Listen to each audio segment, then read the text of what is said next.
बेटा एनसीईआरटी हम लोग रीड कर रहे हैं और pre fertilisation structures and pre fertilisation event हम लोगों ने देखा था, वही देख रहे हैं। अभी प्री फर्टिलाइजेशन इवेंट ही चल रहा है।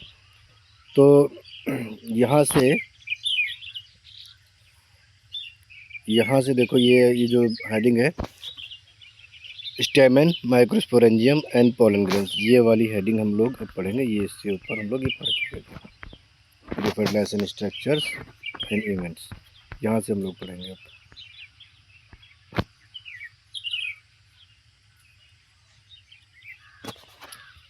ये डायग्राम में दिखाया गया है, ये डायग्राम जो दिखा रहा है 2.2 show the two parts of a typical stamen, the long and slender stalk called filament and the terminal generally bilobed structure called anther। ये जो डायग्राम आप देख रहे हो इसमें दो स्ट्रक्चर दिख रहे हैं। एक तो ये टिपिकल स्टेमन का स्ट्रक्चर है, इसमें दो पार्ट दिखाई पड़ रहे हैं। एक पार्ट है फिलामेंट और दूसरा है एंथर। यहाँ पे ये बना हुआ है। ये यहाँ पे मैं आपको ये जैसे मैं आपको बना के दिखाता हूँ। ये मैंने बनाया है ये structure.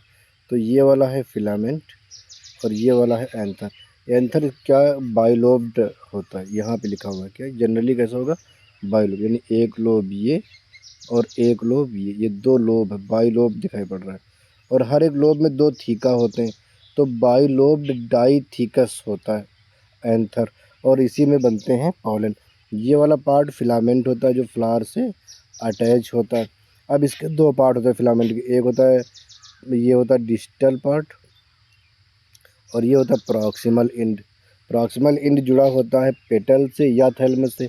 Most of the plant में जुड़ा होता है थैलमस से, कुछ प्लांट्स में जुड़ा होता है पेटल से प्रॉक्सिमल एंड। ये वाला डिजिटल एंड जुड़ा होता है एंथर से। फिलामेंट, ये पूरा फिलामेंट है। फिलामेंट का डिजिटल एंड किससे जुड़ा हुआ है, एंथर से, ये एंथर है। और प्रॉक्सिमल एंड यहाँ पे थैलमस है, तो ये थैलमस से जुड़ा हुआ होगा। ठीक है।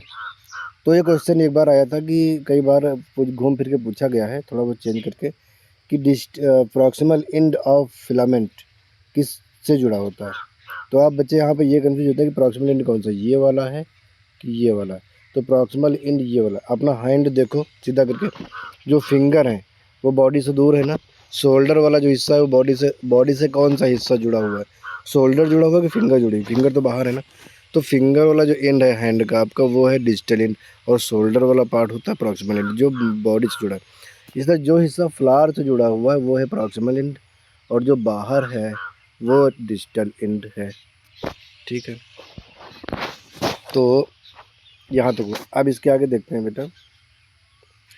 The proximal end of the filament is attach to the thalamus और पेटल ऑफ द फ्लावर। ये बात हो गई ना, ये हो गई है। दूसरा देखो, the number and length of stamen are variable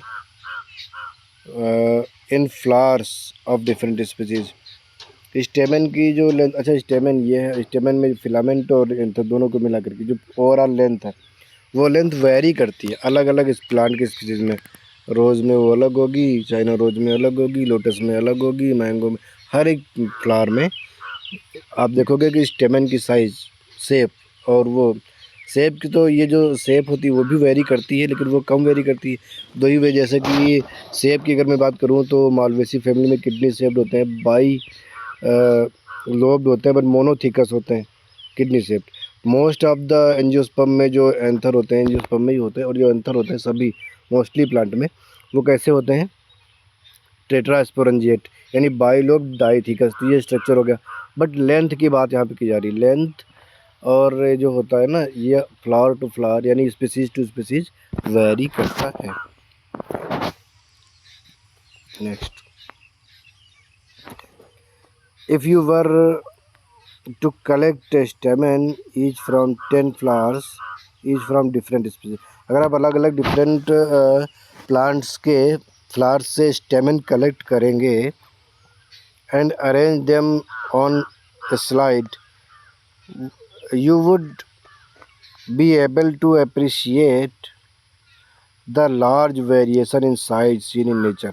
बिल्कुल सही बात है। क्या कह रही है एनसीईआरटी कि अगर आप बेटा 10 फ्लावर लीजिए, अलग अलग स्पीसीज़ के प्लांट के 10 फ्लावर, उनके आप कलेक्ट कीजिए स्टेमन, और स्टेमन को स्लाइड पर रखिए और अरेंज कीजिए किसी मैनर में, डिक्रीजिंग या इंक्रीजिंग ऑर्डर में, साइज के बेसिस पर आप अरेंज कीजिए। और देखो पहले बड़ा, फिर छोटा, फिर छोटा, फिर छोटा, देखोगे कि आप 10 कलेक्ट करोगे, 10 के 10 अलग अलग साइज के होंगे स्टेमन, क्योंकि अगर आप अलग अलग स्पीसीज के स्टेमन कलेक्ट कर रहे हैं तो बिल्कुल अलग अलग होंगे। तो आप ये एक बहुत बड़ी डाइवर्सिटी आपको यहाँ पे दिखेगी, पॉल स्टेमन की साइज में भी डाइवर्सिटी देखने को मिल रही है। वेरिएशन कितना है नेचर में ये आपको दिखाएगा। Careful observation of each स्टेमन under A dissecting microscope and making neat diagrams would elucidate the range in shape and attachment of anther in different flowers. अगर आप केयरफुली ऑब्जर्व करेंगे सभी स्टेमन को, अगर डिसेक्टिंग माइक्रोस्कोप जहाँ पे आप डिसेक्शन करते हैं उस माइक्रोस्कोप में, या आप अगर कंपाउंड माइक्रोस्कोप में भी देख सकते हैं, ठीक है। अब उस माइक्रोस्कोप में अगर आप देखेंगे और देखने के बाद आप ये देखेंगे कि जो एंथर है, उनके एंथर में जो शेप है और एंथर का जो साइज़ है वो बहुत ज़्यादा वेरी करता है।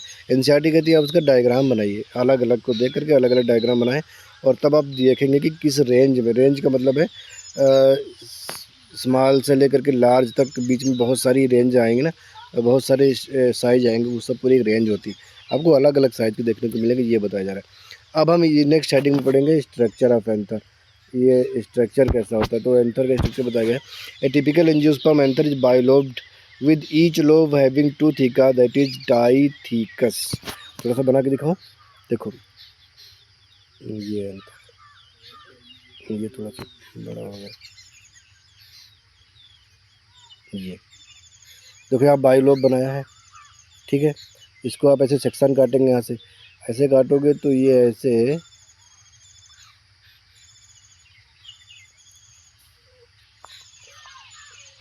देखो,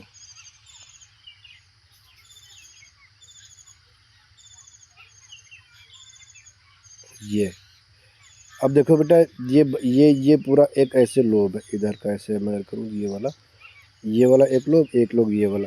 अब एक लोब में 2 थीका, एक थीका ये है, एक थीका ये, या बीच से ऐसे, बीच से यहाँ से ऊपर एक थीका, फिर यहाँ से एक थीका। अब ये कितने थीका, तो हर एक लोब में 2 थीका और 2 लोब है, तो कितने हो गए, 4 थीका हो गए। तो हर एक थीका में एक माइक्रोस्पोरेंजियम प्रेजेंट है, जिसको मैं पॉलन सैक भी बोलूँगा, या माइक्रोस्पोरेंजियम। तो यहाँ पे 4 माइक्रोस्पोरेंजियम, इस तरह हो जाएगा टेट्रास्पोरेंजिएट, यहाँ पर एक कनेक्टिव होगा, ये स्ट्रक्चर होता है। तो ये बेटा देखो, ये बाई लोब्ड, इन 2 लोब, एक लोब ये इधर का भी लोब है, और फिर एक थीका ये और एक थीका ये पूरा एक थीका, ये पूरा एक थीका, ठीक है। तो ये हो गया टेट्रास्पोरेंजिएट, यानी बाई लोब्ड और डाइथीकस होता है। लॉन्गिट्यूडनल ग्रूव जो ये होता है। अब देखो मैं थोड़ा सा आगे बढ़ता हूँ, क्या कह रहा है, क्या कह रही है NCERT. Often A longitudinal groove runs longitudinally separating the theca. Let us understand the various type of tissue in their. अच्छा ये नेक्स्ट लाइन है, मैं इसी को पहले एक्सप्लेन कर देता हूँ। ये जो लॉन्गिट्यूडनल ग्रुप दिखाई पड़ रहा है, कौन सा ग्रुप, इस डायग्राम में देखो, ये वाला ग्रुप,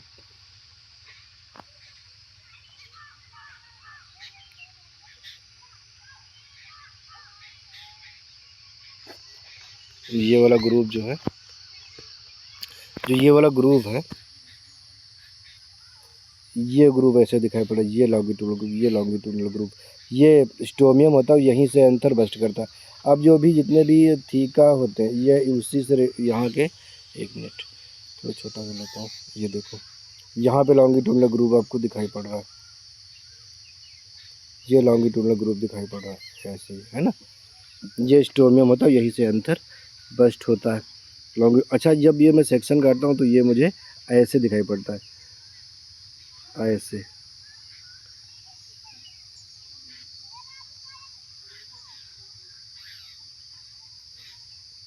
ये वाला पार्ट स्टोमियम, ये एक्चुअली लॉन्गिट्यूडनल है। आप नीचे तक जाओगे तो नीचे तक वो आपको मिलेगा, यहाँ पे काटने में यहाँ से मुझे लैटरली दिखाई पड़ा, लैटरल नहीं होता। जैसे यहाँ पर ये देखो ऊपर का देखो, मैंने ये बनाया, ये वाला ये वाला ये वाला मैंने बनाया। तो यहाँ पर ये है ना, यहाँ पर ये, तो ये जो दिखाई पड़ रहा है ये वाला स्टोमियम, ये देखो नीचे तक जा रहा है, ये स्टोमियम ये नीचे तक जा रहा है। ठीक है, ऐसा होता है। अब टिश्यू की बात की जा रही है, इसमें टिश्यू देखते हैं कौन सा होता है। Let us understand the various type of tissue and their organization in the transverse section of an anther.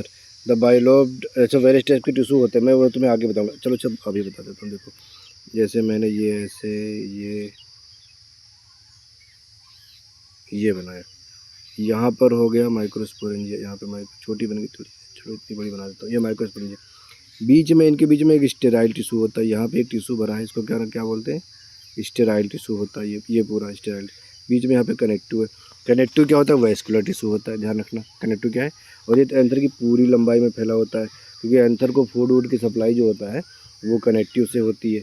अंदर ये जो फिलामेंट देख रहे हो, फिलामेंट के अंदर रन करता है और फिर पूरी लंबाई में एंथर तक जाता है, ये कनेक्टिव। अच्छा, हम सेक्शन काटेंगे तो जहाँ से काटेंगे वहाँ से ये ऐसा गोल दिखाई पड़ेगा ना, बट वो ऊपर ही नहीं, ये यहाँ से काटेंगे एंथर, यहाँ से तो भी दिखाई पड़ेगा, यहाँ से तो भी, जहाँ से भी अंदर में काटूंगा वहाँ पर ये बीच में गोल सा ऐसा स्ट्रक्चर मुझे दिखाई पड़ेगा।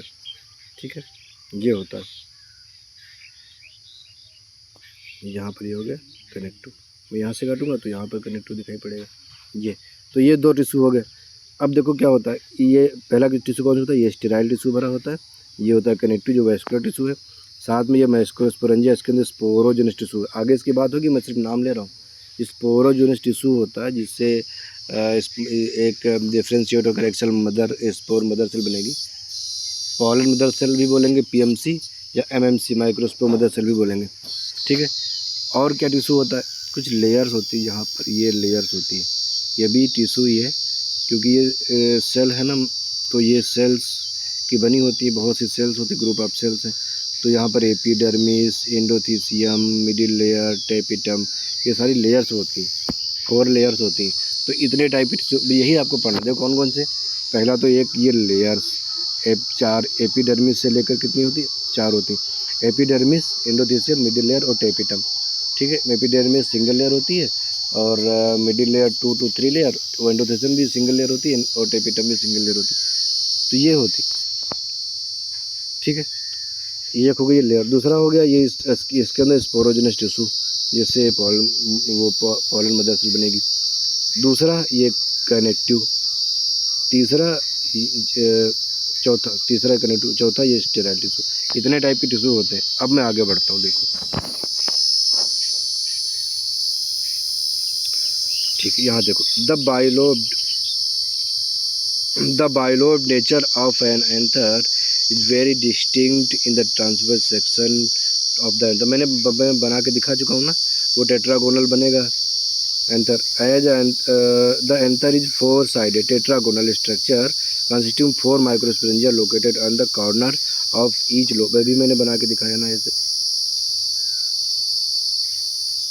यहाँ, अरे ये थोड़ा सा बना कम अच्छा है, ऐसे बनाते हैं। यहाँ पर एक, यहाँ पर 4 माइक्रोस्पोरेंजिया प्रेजेंट है। ठीक है, वो भी मैंने बना के दिखाया था आपको। ये यहाँ इस डायग्राम में भी बना हुआ, ये देखो यहाँ पर, ये देखो यहाँ पे टेट्रागोनल बना, एक ये, एक यहाँ पर, एक यहाँ पर, और ये ऐसे 4 बने हुए हैं। ठीक है, द माइक्रोस्पोरेंजिया, ये नेक्स्ट पैरा पढ़ रहा हूँ। The microsporangia develop further and become pollen sac. ये मैंने कल के लेक्चर में आपसे बताया था कि जो पॉलन सैक माइक्रोस्पोरेंजिया को हम सिनोनिमली यूज़ करते हैं, सिनोनिमसली इसलिए यूज करते हैं क्योंकि वही है। अभी क्या है, अभी जब तक पॉलन ग्रेन्स डेवलप नहीं हुए तब तक वो माइक्रोस्पोरेंजिया, फिर जब वो पॉलन डेवलप हो जाएंगे और माइक्रोस्पोरेंजिया में पॉलन भरे होंगे तब उसको बोलूँगा पॉलन सैक। तो ये लिखा हुआ है microsporangia develop further and become pollen sac. पहले क्या है माइक्रोस्पोरेंजिया, बाद में वही क्या हो जाएगी pollen sac. They extend longitudinally all through the length of the anther and are packed with pollen grains। यानी कि ये जो लॉन्गिट्यूडनल पूरे एंथर में फैले होंगे नीचे से ऊपर तक, और पॉलन से ठसाठस भरे होंगे। They are packed with pollen grain, यानी कि जब मेच्योर हो जाएगा एंथर तो पॉलन ग्रेन से ठसाठस भरे होंगे पॉलन सैक। ठीक है, एक चीज़ और, एक्सटेंड लॉन्गिट्यूडनली, इसको समझ लो। जैसे मैंने ये एंथर बनाया है, ये बनाया, ठीक, यहाँ पर एक पॉलन सेक, यहाँ पर एक पॉलन सेक, यहाँ पर एक पॉलन सेक। तो ये पॉलन सेक आपको शेप कैसा दिखाई दे रहा है? गोल ना, बट गोल नहीं होता, लॉन्गिट्यूडनल। ये मैंने ट्रांसवर्स सेक्शन काटा है, ये है पॉलन सैक। ठीक है, अब जो स्ट्रक्चर मैंने ये देख रहा हूँ, ये वाला, ये स्ट्रक्चर है, बट पूरी लंबाई में एंथर को मैंने यहाँ से, जैसे ये एंथर मैंने बनाया था, ये एंथर था, इस एंथर को मैंने यहाँ से काटा था। अब यहाँ से काटो, यहाँ से काटो, जहाँ से भी काटोगे तो पॉलन सैक मिलेगी ना, तो ऐसे गोल से दिखेगी, बट ये लंबी सी ऐसे लॉन्गिट्यूडनल होती है। ठीक है, एक चीज़ और बता देता हूँ, सुन लो यहीं पर, ये जो स्टेराइल टिश्यू है ये बाद में डिजॉल्व हो जाता है, बाद में जब मेच्योर होता है तब ये एक हो जाती है माइक्रोस्पोरेंजिया। लंबी लंबाई में फैली होगी अभी, बट अब मेच्योर एंथर मुझे 2 माइक्रोस्पोरेंजिया दिखाई पड़ती है, ये ऐसे, और ये फट जाता है जब डिहाइसेंस होता है स्टोमियम से, तो सारे पॉलन बस्ट होकर बाहर निकलते, छितर जाते हैं पूरे। ठीक है, ये वह लाइन का मतलब, आगे बढ़ते हैं। पैक्ड होते हैं मतलब पूरा भरे होते हैं पॉलन से। यहाँ से स्ट्रक्चर ऑफ माइक्रोस्पोरेंजियम, उसी स्ट्रक्चर की बात की जा रही है जो मैं तुम्हें अभी समझा रहा था, क्या स्ट्रक्चर है। In a transverse section a typical microsporangium appears near circular and outline, outline में सर्कुलर दिखाई पड़ेगी, but generally surround by 4 walls of layer. Generally कैसे दिखाई पड़ेगी? ये ऐसे सराउंड ऐसे, बट ये पूरी लॉन्गिट्यूडनल लंबाई में फैली होती है। ठीक है, जनरली सराउंड बाय 4 लेयर्स। कौन कौन से लेयर हैं? पहली लेयर मैंने बताया था एपिडर्मिस, दूसरी एंडोथेलियम, तीसरी middle layer and tapetum. In 4 layers के बारे में तुम्हें पढ़ना है। अभी वो लेयर मैं आपको दिखाऊंगा, डायग्राम बना हुआ है, डायग्राम में दिखाऊंगा। वो डायग्राम भी नीट में आता है। इस बार के जो नीट का एग्ज़ाम हुआ इसमें कई सारे डायग्राम पूछे गए एग्ज़ाम में, तो वो डायग्राम मैं आपको इसमें दिखाऊंगा। आगे देख लेते हैं।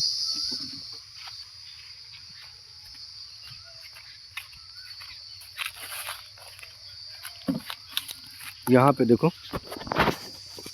एक second,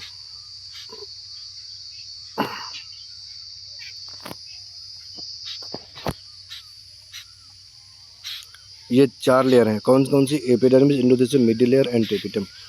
the outer layer wall, outer 3 wall layer perform functions of protection and help in dehiscence of anther to release pollen। NCERT ने कुछ एक बातों को लपेट करके एक ही बात में, एक ही लाइन में कह दिया है, मुझे इसको थोड़ा सा एक्सप्लेन करना पड़ेगा। क्या लिखा है? आउटर 3 लेयर, यानी कि कौन कौन सी? एपिडर्मिस, एंडोथीसियम और मिडिल लेयर, ये 3। एपिडर्मिस क्या करती है? प्रोटेक्शन। ठीक है, ये बोली 3 लेयर प्रोटेक्शन और डिहाइसेंस में हेल्प करती है। तो ये जो एपिडर्मिस है ये प्रोटेक्शन करेगी, मिडिल लेयर भी प्रोटेक्शन करेगी, एंडोथीसियम जो होती है वो डिहाइसेंस में हेल्प करती है। तो तीनों को अलग अलग उन्होंने इन्हें एक में बता दिया है कि आउटर 3 लेयर, आउटर 3 लेयर मतलब टेपिटम सबसे अंदर है, और टेपिटम को जिससे ये क्या है? एपिडर्मिस है। उसके बाद ये आ गई एंडोथीसियम, फिर आई मिडिल लेयर, उसके बाद ये लास्ट में टेपिटम जो कवर करती है माइक्रोस्पोरेंजियम को। ठीक है, ये ऐसे, ये एंथर है, एक तरफ का मैंने एक लोब मैंने दिखाया है इसे। ठीक, ये तो एपिडर्मिस, एंडोथीसियम, मिडिल लेयर और फिर tapetum. Epidermis, endothecium, middle layer और टेपिटम। तो आउटर 3 लेयर ये प्रोटेक्शन और डिहाइड्रेशन में हेल्प करेंगे। तो कौन कौन से मैं आपको बता दूं। एपिडर्मिस प्रोटेक्शन में हेल्प करेगी और डिहाइड्रेशन में कौन सी हेल्प करेगी? एंडोथीसियम, सिर्फ एंडोथीसियम। ठीक है, ये हो गई। दूसरी मिडिल लेयर क्या करेगी? मिडिल लेयर से फूड स्टोरेज करती है, पैरेन्काइमेटस सेल की बनी होती है मिडिल लेयर, फूड स्टोर करती है और बाद फूड स्टोर करती है, नरिश नहीं करती। ध्यान सुनना, नरिशमेंट करने का काम मतलब फूड प्रोवाइड करना काम होता है टेपिटम का, बट वो टेपिटम फूड लाती कहाँ से? मिडिल लेयर से लाती है, मिडिल लेयर फूड स्टोर करती है, मिडिल लेयर फूड स्टोर करने का काम करती है। तो प्रोटेक्शन और फूड स्टोरेज मिडिल लेयर का काम है, डिहाइड्रेशन करना एंडोथीसियम का, और एपिडर्मिस का सिर्फ प्रोटेक्शन, ये फंक्शन होता है। ठीक है, अब नेक्स्ट सेंटेंस पढ़ते हैं। Inner most wall layer is the tapetum, it nourish the developing pollen grain. ये जो इनर मोस्ट वॉल लेयर होती है टेपिटम, वो पॉलन को नरिश करती है। Cells of tapetum process dense cytoplasm and generally है मोर देन वन न्यूक्लियस। ये बड़ी इंपॉर्टेंट लाइन है बेटा, थोड़ा समझना पड़ेगा यहाँ पर आपको। जो टेपिटम होती है वो इनर मोस्ट लेयर होती है, उसका काम होता है नरिशमेंट प्रोवाइड करना, जो कि वो फूड लेकर आती है, सब करती है किससे, मिडिल लेयर से, और फिर सप्लाई किसको करती है, डेवलपिंग पॉलन को, क्योंकि डेवलपिंग पॉलन के सबसे करीब टेपिटम ही है। लास्ट इनर मोस्ट लेयर है, एनसीईआरटी भी बोल रही इनर मोस्ट लेयर है। ठीक है, बट ये कहता है कि एनसीईआरटी ने ये बताया कि टेपिटम के बाद डेंस साइटोप्लाज्म होता है और न्यूक्लियस एक से ज़्यादा होते हैं। और अच्छा, जो न्यूक्लियस की जो प्लॉइडी होती है, क्योंकि जब किसी सेल की प्लॉइडी हम देखते हैं तो वो न्यूक्लियस के बेसिस पे देखते हैं कि उसमें न्यूक्लियस में कितने सेट ऑफ क्रोमोसोम है। तो शुरू में टेपिटम की प्लॉइडी 2n होती है, ध्यान सुनना, शुरू में टेपिटम की प्लॉइडी 2n है, बट बाद में जैसे जैसे मेच्योर होती है टेपिटम तो वो मल्टीप्लॉइड यानी कि पॉलीप्लॉइड हो जाती है। वो उसमें क्या होता है, पहली बार तो इसमें न्यूक्लियस के नंबर बहुत ज़्यादा बढ़ जाते हैं। ठीक है, और हर न्यूक्लियस के अंदर जो रेप्लिकेशन होता है तो क्रोमोसोम के नंबर बढ़ जाते हैं, क्योंकि क्रोमोसोम ये बढ़ते रहते हैं, रेप्लिकेशन लगातार होता रहता है, डुप्लीकेशन ऑफ क्रोमोसोम होता है, डीएनए बना, डीएनए डबल हुआ और फिर क्रोमेटिन भी डबल हो गए, तो दो न्यूक्लियस। और एक चीज़ होती है, क्रोमोसोम के अंदर क्रोमेटिन के नंबर बढ़ जाते हैं, और जैसे पॉली 3 क्रोमोसोम होते हैं वैसा हो जाता है। देखो मैं बताता हूँ, ये टेपिटम की सेल, इसके अंदर एक न्यूक्लियस था। अब क्या हुआ कि न्यूक्लियस के नंबर बढ़ गए, इंडोमाइटोसिस चली इसमें और न्यूक्लियस बहुत सारे हो गए। ठीक है, अब जैसे एक न्यूक्लियस था जिसकी प्लॉइडी 2n थी, ये क्रोमोसोम था 2 डबल सेट, मैं एक बना रहा हूँ, ये डबल सेट है, बट अब इसमें सेट ज़्यादा हो गए। ठीक है, बट अब देखो जब क्रोमोसोम के सेट ज़्यादा हो गए प्लॉइडी बढ़ गई ना, अब ये 2n था 4n हो गया, 4n 6n 8n होता रहता है, ये बहुत ज़्यादा हो जाता है। पर क्या होता है, अभी क्रोमोसोम के नंबर बढ़े, अब सिर्फ क्रोमोसोम के नहीं, उसमें क्रोमेटिन के नंबर बढ़ जाएंगे। देखो ऐसे, जैसे ये क्रोमोसोम है, ये क्रोमोसोम है, अब इसमें क्रोमोसोम के नंबर और बढ़ जाएंगे, पॉलीटीन क्रोमोसोम बढ़ा ना, ऐसा हो जाता है। ठीक है बेटा, तो ये प्लॉइडी कैसी होती है इसकी, शुरू में तो 2n और बाद में पॉलीप्लॉइड। अब ये 3 4 ऐसा नंबर नहीं, कितना भी हो सकता है, ये डेफिनेट नहीं है एक्चुअली, इसीलिए नीट में जब क्वेश्चन आता है तो हम 2n लगा के आते हैं, क्योंकि ऑप्शन ऐसा होता है। ऑप्शन के हाँ, अगर ऑप्शन में पॉलीप्लॉइड है तो आपको वो करके आना है, ये भी देखना है कि वो मेच्योर टेपिटम सेल की प्लॉइडी पूछ रहा है या, एक बार आ चुका है ऐसा क्वेश्चन, बट ऑप्शन में 2n ही था, n था, 2n था और ऐसे था, पॉलीप्लॉइड का ऑप्शन भी नहीं था, तो यहाँ पे 2n वो उसका आंसर सही गया। तो मैंने PYQs में ये क्वेश्चन कराया, आया हुआ क्वेश्चन है, तो वहाँ पे मैंने इसको एक्सप्लेन किया था थोड़ा सा। अब आगे देखते हैं, ये हो गया। हाँ, एक चीज़ और, ये जो बेटा पॉलीप्लॉइडी हो रही है इसमें इतने ज़्यादा क्रोमोसोम बढ़ गए, वो क्यों बढ़ गए, रीज़न यह है कि टेपिटम को बहुत सारे फंक्शन परफॉर्म करने होते हैं, इसीलिए टेपिटम ने अपने DNA का अमाउंट बढ़ाया, कि जितना DNA होगा उतना ज़्यादा जीन बढ़ जाएगा, उतना ज़्यादा प्रोटीन बनेगी, क्योंकि DNA से RNA, RNA से प्रोटीन बनता है, प्रोटीन से एंजाइम बनता है और एंजाइम से प्रोडक्ट बनता है, प्रोडक्ट से कैरेक्टर आता है। तो जो भी, क्योंकि बहुत सारे फंक्शन परफॉर्म करने होते हैं एक साथ टेपिटम को, इसलिए टेपिटम ने अपनी प्लॉइडी बढ़ाई, अपने अंदर क्रोमोसोम के नंबर को बढ़ाया है, अपने अंदर DNA के अमाउंट को इंक्रीज़ किया है। ठीक है, कौन कौन से फंक्शन परफॉर्म करने होते हैं नरिशमेंट के अलावा, एक तो फंक्शन नरिशमेंट करना, इसके अलावा और भी फंक्शन परफॉर्म करने होते हैं, इसके बारे में बात आगे करूँगा, NCERT ने भी थोड़ा सा इशारा किया हुआ है इसमें। देखो क्या, can you think how tapetum cells would become binucleated. अब इन्होंने कहा कि अब NCERT ने बोल दिया है तो आपको पढ़ना है, NCERT ने इशारा कर दिया है थोड़ा सा, कि क्या आप ये सोच सकते हो, how do you think, can you think how tapetum cells would become binucleated, क्या तुम ये सोच सकते हो कि टेपिटम बाइन्यूक्लिएट कैसे हो जाती हैं? अभी तो बाइन्यूक्लिएटेड बात की उन्होंने, बट ये मल्टी न्यूक्लिएटेड हो जाती है। मोर देन वन न्यूक्लियस दिखा है यहाँ पर, यहाँ पढ़ो, have more than one nucleus, ये नहीं लिखा टू न्यूक्लियस, बट एक न्यूक्लियस है, एक से दो तो होंगे ना। तो ये पूछा कि बाई न्यूक्लिएट कैसे हो जाती है, तो जब इसका आंसर है इंडोमाइटोसिस से। कैसे हो जाती है? इंडोमाइटोसिस से। इंडोमाइटोसिस का मतलब होता है व्हेन माइटोसिस में, जब भी माइटोसिस होता है तो when karyokinesis does not followed by cytokinesis is called endomitosis. जब कैरियोकाइनेसिस के बाद साइटोकाइनेसिस नहीं होती है तो क्या होगा? न्यूक्लियस के नंबर बढ़ेंगे। अभी क्या हुआ कि ये एक न्यूक्लियस था, दो न्यूक्लियस बन गए, साइटोकाइनेसिस हुआ, दो सेल बन गई, तो दो न्यूक्लियस दो सेल ऐसे हो गया। बट अभी क्या है कि न्यूक्लियस डिवाइड हुआ बट साइटोकाइनेसिस नहीं हुई, तो साइटोकाइनेसिस नहीं होगा तो क्या होगा? Nucleus multi nucleated bi nucleated structure आ जाएगा। ठीक है, ये होता है। अब देखो, when the anther is young a group of compactly arranged homogeneous cells is called sporogenous tissue occupied the center of each microsporangium। ये मैंने तुम्हें अभी बताया था, मैं इसको तुम्हें फिर से बताया। जैसे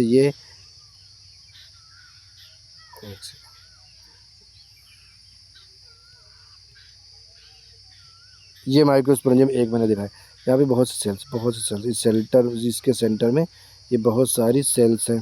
अब इस सेल्स को बोला जाएगा स्पोरोजेनस टिश्यू, या इसको एक वर्ड और है न्यूसेलस। क्या बोलते हैं? न्यूसेलस। इसकी प्लॉइडी 2n होती है, हमेशा कितनी होती है? 2n होती है। इसके बारे में बात की गई है। स्पोरोजेनस टिश्यू सेंटर में होता है माइक्रोस्पोरेंजियम के, और वो होमोजेनस टिश्यू इसलिए होता है, होमोजेनस मतलब सभी एक जैसी सेल्स होंगी, सभी एक जैसी सेल्स होंगी, उसको स्पोरोजेनस टिश्यू बोला जाएगा, और उसी को न्यूसेलस बोलते हैं। इसकी प्लॉइडी 2n होती है।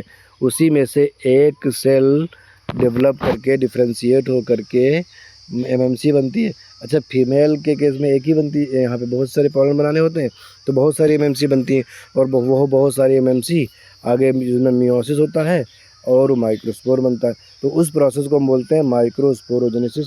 माइक्रोस्पोर बनने की प्रोसेस को माइक्रोस्पोरोजेनेसिस।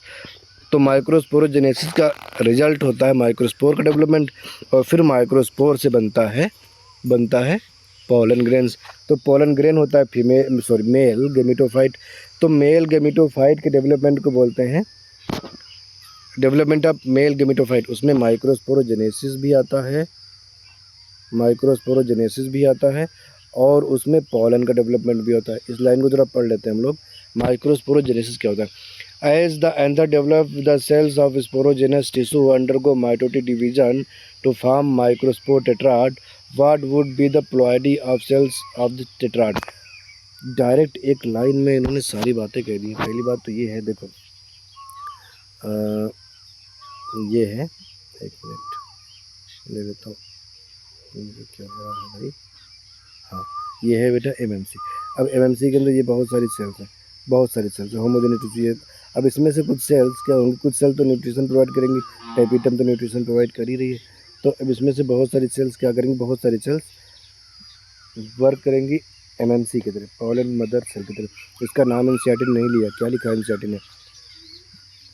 मैं अभी दिखाऊंगा आपको, अभी मैंने पढ़ा था, देख लो। एमएमसी की तरफ वर्क करेंगी। एमएमसी मतलब माइक्रोस्पोर मदर सेल, या इसको पीएमसी भी बोलेंगे, पोलन मदर सेल, एक ही बात है। एमएमसी कहो या पीएमसी कहो। तो उसमें होगा मियोसिस, और मियोसिस होने के बाद बनेगा टेट्राड, यानी एक सेल से 4 सेल्स बनती है। मियोसिस जब होता है तो एक डॉटर सेल, एक मदर सेल से 4 डॉटर सेल बनती है, और वो सेल हैप्लॉइड होती है। सेंटेंस फिर से पढ़ लेते हैं। As the anther develop cells of sporogenous tissue undergo meiotic division to form microspore tetrad. अब ये नहीं लिखा है कि स्पोरोजेनस टिश्यू डिफ्रेंशिएट करके एमएमसी बनेंगी, ये नहीं लिखा है। ये लिखा कि सेल्स ऑफ स्पोरोजेनस टिश्यू की जो सेल्स होती हैं वो डायरेक्ट मियोसिस होता है और टेट्राड बनाती है। ठीक है, बट याद रखना स्पोरोजेनस टिश्यू जो सेल डिवाइड कर रही है वो किस तरह बिहेव कर रही है? एमएमसी की तरह। वो एक्चुअली डिफ्रेंशिएट होकर के एमएमसी बनेंगी, माइक्रोस्पोर मदर सेल, और उनमें होगा ये जैसे एक माइक्रोस्पोर मदर सेल है, और उनमें होगा क्या होगा? मियोसिस। क्या होगा? मियोसिस। और मियोसिस में 4 सेल्स बनती, कितनी सेल्स बनती हैं? ये 2n है तो ये बनने वाली सेल्स n होंगी, सबकी सब कैसी होंगी? n होंगी, तो हैप्लॉइड सेल बनेंगी। अब एक क्वेश्चन पूछा एनसीईआरटी ने तुमसे, what would be the ploidy of cells of tetrad? Tetrad की प्लॉइडी क्या होगी? देखो ये क्या है बेटा, इस ये क्या है, ये मैं कह रहा हूँ एमएमसी। क्या है? एमएमसी। जब ये टेट्राड बनेगा किसके से? मियोसिस से। किससे? मियोसिस से। तो ये टेट्राड बन गया। ये क्या बन गया बेटा? टेट्राड। टेट्राड 5 तरह का होता है, इसमें 4 सेल है, 1 2 3 और एक पीछे दिखाई नहीं पड़ रही, 3D स्ट्रक्चर नहीं बनाया मैंने, एक पीछे। टोटल कितनी सेल्स हो गई? बोलो 4 सेल्स। 4 सेल्स के ऊपर कैलोज लेयर होती है, कैलोज लेयर से ये कवर होती है जो चारों आपस में चिपकी रहती है। इसको बोलूँगा स्पोर टेट्राड या माइक्रोस्पोर टेट्राड या पोलन टेट्राड। नाम से घबराना नहीं है, अगर पोलन टेट्राड लिखा है तो भी सही है, सिनोनिमसली यूज करते हैं इस वर्ड को। पोलन टेट्राड बोलेंगे या माइक्रोस्पोर टेट्राड या स्पोर टेट्राड बोलते हैं, ठीक है। अब ये जो माइक्रोस्पोर टेट्राड बना की प्लॉइडी एनसीईआरटी ने पूछा है क्या होगा, तो प्लॉइडी n होगी। अच्छा आप ये 4 सेल सोच करके प्लॉइडी 4n या 2n ऐसे मत कर देना। 4 सेल हैं, आपस में जुड़ी जरूर हैं, बट उनमें जो न्यूक्लियस है वो हैप्लॉइड है। मैंने अभी तुमसे कहा था कि प्लॉइडी हमेशा न्यूक्लियस के बेसिस पर देखी जाती है। प्लॉइडी कैसे देखी जाएगी? न्यूक्लियस के बेसिस पर। अगर सेल में न्यूक्लियस हैप्लॉइड है तो उस सेल की प्लॉइडी क्या होगी? n। अगर उस सेल में न्यूक्लियस डिप्लॉयड है तो प्लॉइडी होगी 2n। अगर उस सेल में न्यूक्लियस डिप्लॉयड है, 3 सेट ऑफ क्रोमोसोम एक न्यूक्लियस के अंदर है, तो वो 3n होगी। तो ऐसा होता है, तो इसकी प्लॉइडी क्या होगी? n होगी। तो ये इस क्वेश्चन का आंसर था। आगे देखो ये स्ट्रक्चर जो अभी उसमें समझाया, मैं इसको समझा देता हूँ, उसी का पार्ट है, फिर आगे हम लोग स्टडी करेंगे। देखो क्या ये बनाया गया, ये जो स्ट्रक्चर है बेटा, इतने को इन्होंने काट करके दिखाया है। तो ऊपर क्या है? ये एपिडर्मिस है, फिर अंदर क्या? एंडोथीसियम है, फिर ये मिडिल लेयर है, मिडिल लेयर 1 2 3 लेयर, फिर यहाँ पर ये टेपिटम सबसे लास्ट में, ये वाली लेयर है टेपिटम की। ऐसा स्ट्रक्चर अगर नीट में आया है तो वहाँ पर आपको लेबलिंग करनी होगी, 1 2 3 करके ABCD करके दिया होगा, तो वो आप कर लोगे। तो ये बेटा एक सिंगल लेयर होती है, ये भी single layer, middle layer 1 2 3 layer होती हैं, और टेपिटम एक लेयर होती है। टेपिटम कितनी लेयर? 1 लेयर होती है। तो बताओ कितनी लेयर हो गई? 1 2 और इसको 3 माने तो ये हो गया 2 5 और 1 6। अगर इसको 2 माने, क्योंकि 1 से 3 होती है ना, और 1 से 3 क्यों लिखा है यहाँ पे? डेफिनिट नंबर क्यों नहीं लिखा 1 या 2 या 3? क्योंकि ये जो मिडिल लेयर होती है वो शॉर्ट लिव्ड होती है। क्या कहा मैंने? मिडिल लेयर शॉर्ट लिव्ड होती है। जैसे जैसे एंथर मैच्योर होता जाएगा वैसे वैसे मिडिल लेयर कम होती जाएंगी। पहले 3 होंगी शुरू में, आंसर में शुरू में कब? जब एंथर मैच्योर नहीं होगा। फिर धीरे धीरे जब मैच्योर होता जाएगा तो मिडिल लेयर 2 बचेंगी, फिर 1 बचेंगी, फिर सभी डिजनरेट हो जाती है। मैच्योर एंथर में मिडिल लेयर एब्सेंट होती है बेटा, ठीक है, इसीलिए 1 2 3 लिखा है, यानी 1 से 3 तक हो सकती है। मैं एंथर कब देख रहा हूँ ये पता नहीं ना, मैंने कोई फ्लावर का एंथर स्टडी कर रहा हूँ, पता चला उसमें एंथर इमेच्योर है, उसमें एंथर कैसा है? इमेच्योर है, तो वहाँ पे मुझे 3 मिडिल लेयर मिल जाएंगी। और अगर एंथर मैच्योर है तो वहाँ पे मुझे 1 या और मैच्योर हो सकता है, वहाँ पे 1 भी ना मिले। तो इसलिए 1 2 3 तक हो सकती है। ये एंथर का बेटा स्ट्रक्चर है। देखो यहाँ पर ये टेट्रास्पोरेंजिएट है, यहाँ पे देखो ये एक माइक्रोस्पोरेंज, एक ये और ये, ऐसे 4 होती हैं, ठीक है। तो अब इसका डिटेल स्ट्रक्चर यहाँ पे डिहाइसेंस होता हुआ एंथर दिखा है। एंडोथीसियम हाइग्रोस्कोपिक नेचर की होती है और वो डिहाइसेंस करके जब फट जाती है, यानी डिहाइसेंस का मतलब है फुटन, फटना, तो ये पॉलन ग्रेन्स बाहर निकलते हैं। ऐसे देखो जैसे पॉलन ग्रेन्स बाहर निकल रहे हैं, ये एंडोथीसियम लेयर डिस्ट्रॉय हो रही है, यानी कि डिहाइसेंस इसका हो रहा है, ठीक है, क्लियर है। तो अब इसके आगे हम लोग पढ़ेंगे माइक्रोस्पोरोजेनेसिस, थोड़ा डिटेल में मैं तुम्हें बता दूंगा, और पॉलन कैसे बनते हैं, मेल गेमेटोफाइट कैसे डेवलप होता है, फिर उससे मेल गेमीट कैसे बनता है प्लांट में, ये हम लोग समझेंगे बेटा नेक्स्ट लेक्चर में। तो आप पढ़ते रहें और रिवीजन करते हैं। किसी भी लाइन में कोई कन्फ्यूजन है तो आप मुझे कमेंट करके बताएंगे। Thank you for watching.